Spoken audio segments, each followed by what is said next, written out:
All right, so UFC 307 just finished, and if I'm gonna be honest, this event really got saved by the main event. Let me get to that in a second. I'm gonna start with the beginning fights, and I'll work up to the main event. Obviously, on the prelims, it kind of got started off with Wonder Boy getting knocked out. Nobody wanted to see that, so it was kind of off to a bad start. But the first fight, Kayla Harrison versus Vieira. Ah, man. So I was getting very annoyed with this fight because they were fighting at range for a good amount and neither of them could land a fucking strike for their life. I didn't get to go and see the stats, but when Harrison had her against the cage, she landed punches, but when they were at range, they legit could not hit each other. Like, they could not strike for their lives. Pinned against the cage again. This is when now he could actually land a strike. I'm not going to miss anything with my head down. I'm not worried. Inside out trip to try to trip down to the mat. We know how dominant she can be.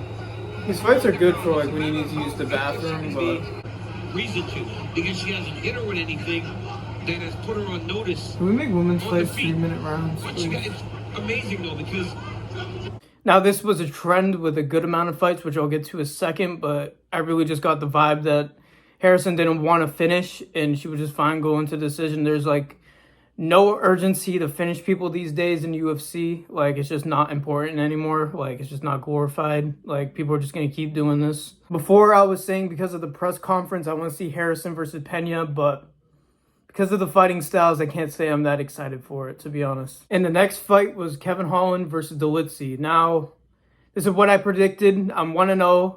I finally got a good prediction for once. Like I said, Dolitzy was just too elite of a grappler for Holland. It was a pretty boring fight. Dolitzy didn't have any urgency to finish the fight either until he realized that Holland hurt his rib.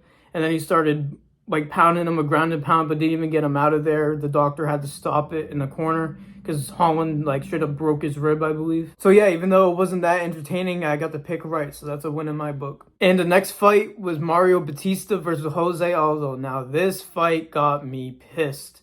Even though I picked Mario Batista and I accurately predicted this, Jose Aldo was good stuff in the takedowns. He might have actually stuffed every single takedown that Mario Batista went for. Overall, I think Aldo won the fight, and a lot of people seem to think that also. Now, even though I got this pick right, I wasn't too happy about it, as you can see in this clip. I'm going to be up till 2 a.m. because these motherfuckers don't want to finish fights. He's going to have to make something happen here. He's going to have to force his way off the octagon side to try to work. And if you're Batista, you stay right here. Keep making the press. The referee is begging them to fucking work, bro. Good, break him up, bro. So yeah, overall, I think Aldo won. I think control time with no damage should mean absolutely nothing. It's a damage-based sport. It always has been, but in recent years, they've been really catering to the control time merchants. And the lack of urgency is literally gone. That's why Dana's taking away the big bonuses. These people, the urgency to finish people in the UFC is dying more and more as time goes on. And it's just really frustrating to watch. And another thing, these refs, they can say all they want. Please work, please work, please work. Just have the balls to separate them because they're not going to work. They don't ever listen when the ref says, yo, you got to work. You got to go for the finish. You heard the ref say it 100 times in the fight, and he only separated them one time because there was nothing going on. That exchange on the cage was happening the whole fight, but he only separates them one time at the end of the fight when Jose Aldo was already pressed up against the cage the whole time. We need referees with bigger balls to separate this shit. Like, it's getting out of control. Like, I'm trying to enjoy these cards, not, like, be pissed watching them. All right, and the next fight was Raquel Pennington versus Juliana Pena. So, this fight was a step up. Pennington probably had the most urgency to finish besides Alex Pereira, which I'll talk about in a second. She had the urgency to finish. She has good boxing. She has good power for a women's fighter.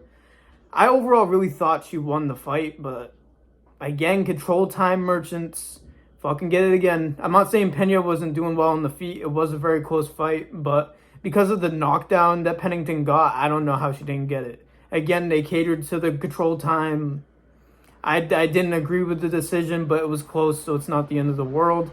I didn't predict this fight. So far, I'm 2-0 with the Aldo fight being the second one that I predicted right. So yeah, we know what's next for the bantamweight women's title. Yippee. The time for the main event that saved it all. Alex Pereira versus Khalil Roundtree. Now this was a fucking banger. We needed this so bad. I was getting worried. I was like, bro, what if Khalil Roundtree is lying and he takes down Alex and makes this a boring fight somehow? And he went for ankle pick in the beginning. It got me nervous, but Khalil was actually doing pretty well on the feet. He was really fast. He was very explosive. Alex was getting caught a little bit, but as time went on and Khalil got tired, Alex just started piecing him up. Oh my God, it was beautiful display of striking. Oh my God, the low kicks. When he was starting to use his jab, I think Alex just discovered how powerful his jab is in the fight. Because when he started jabbing Khalil when he was tired, Khalil could not close the distance whatsoever. And when Alex knew he was hurt, he started mixing in body shots with the uppercuts. He was timing his left hook perfectly. I forget, like, I'm blank. Oh, the right side of Khalil's face, he's facing the other way, was absolutely brutalized, dude. That left hook was fucking him up. And that jab was fucking him up. He just kept aiming for that eye, and Khalil Roundtree's face was, like, smashed by the end of the fight. Absolute nasty striking for Alex. So, yeah, the finishing combo was nasty. I'll put it right here. Hopefully I don't get copyrighted. The UFC's been good with me.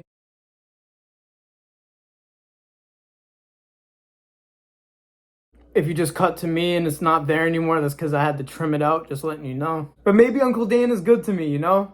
So yeah, I was thinking the whole time, bro, we cannot lose Alex as champion. He's legit the only star champion we have left. Like, it's really the only draw that the UFC has as champion left. All the stars are up and coming and, like, either, like, at the top of the ranks or not ranked yet. They're still building them. I'm really worried about the UFC's direction. If Ankalaev fucking beats Alex Pereira and takes that title, I don't know what star the UFC has left, to be honest. O'Malley's got to get the bantamweight belt back, and then Alex would have to get either the middleweight or the light heavyweight championship back. We need Alex to stay champion, desperately. I didn't get my reaction to the main event, unfortunately, because my stream on my TV started shit in the bed. So I had to start watching on my phone, which got pissed off. It was literally like in the middle of the introductions and building everything up. But I ended up getting to see everything, luckily. Luckily, the one on my phone didn't shit the bed, you know what I mean? It's really tough. But yeah, this is a mid-card, but Alex Pereira ended up saving it, like I said. Knowing Alex Pereira, he's probably going to be fighting again in like 2 or 3 months. I'm glad that he said he wasn't going to be moving up to heavyweight. He really doesn't need to do that. Even triple champ would be legendary.